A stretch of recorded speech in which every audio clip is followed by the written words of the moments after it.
How much power are they using? How much water are they using? How noisy is it? Is it going to be something that I don't want to even live by or drive by?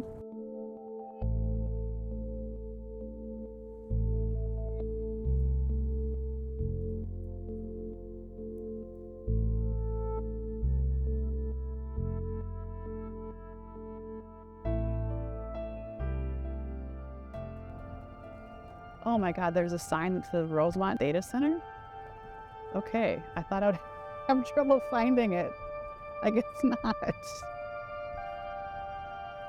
We don't have a lot of published data about these facilities.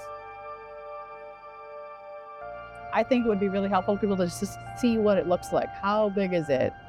How big are these buildings?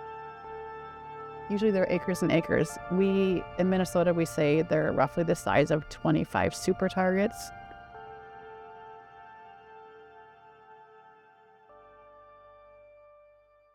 There's been a lot of proposed data centers in Minnesota.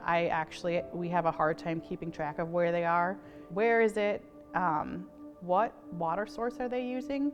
Are they using recycled wastewater? That would be wonderful. We'd love that. Are they using municipal water? In Minnesota, if it's municipal water, that's often groundwater. We want them to talk about water in the beginning, but I've found usually it's like later in the conversation. This is the meta fact sheet, $800 million.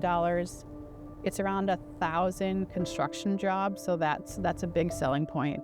Lots of construction jobs, but it only is around 100 operational jobs once it's online.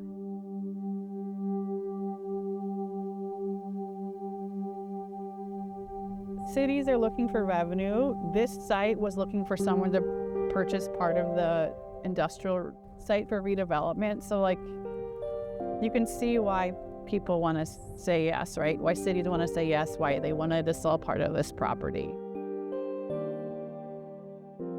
We're encouraging cities to really think about what value does this bring to your community and what are some of the downsides. With only 100 jobs, long term, it's really not that many jobs.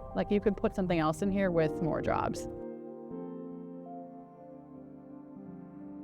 Data center siting has galvanized a lot of attention across the state around power use and water use and resource use and siting and transparency. And so, I think the things that Freshwater advocates for are more regional coordination around where to put data centers, smarter siting, smarter design. We can make these really water efficient. Those are engineering tools that I know exist. In the lack of transparency, I think people are really worried about what the impacts are going to be. Are they going to use all the water and dry up people's private wells? Are people going to be paying for those power increases? Are they going to contribute to brownouts and power outages in the neighborhood?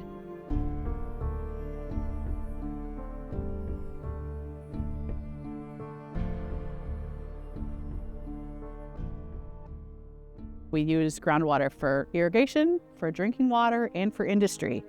We're working with actually several communities around this specific area in smaller towns, thinking about what kind of industry could they support coming into their region and helping them with regional planning, and could they support a data center? Could they support some other industry, and what are the limits to their groundwater availability they have?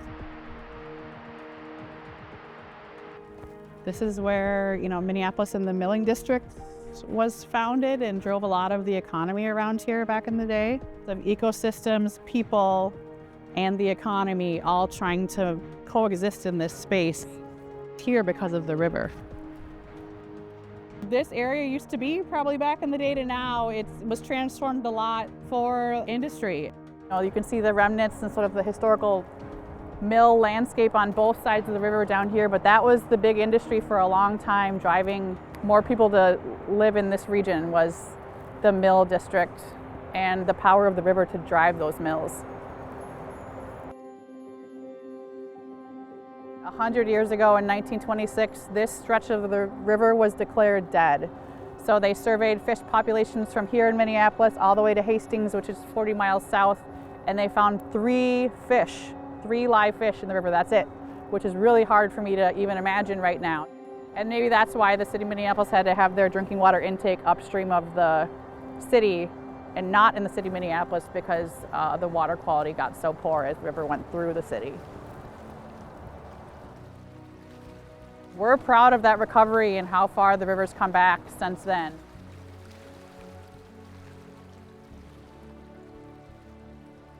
More and more, we're seeing a lot of tension right now between water for healthy communities, water for business and economies, and healthy ecosystems. How does local government play a role? How does state government play a role? How do we involve communities?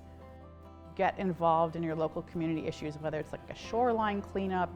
There's a lot of volunteer activities, I think, everywhere across the country of things you can do to help water quality in your own neighborhood.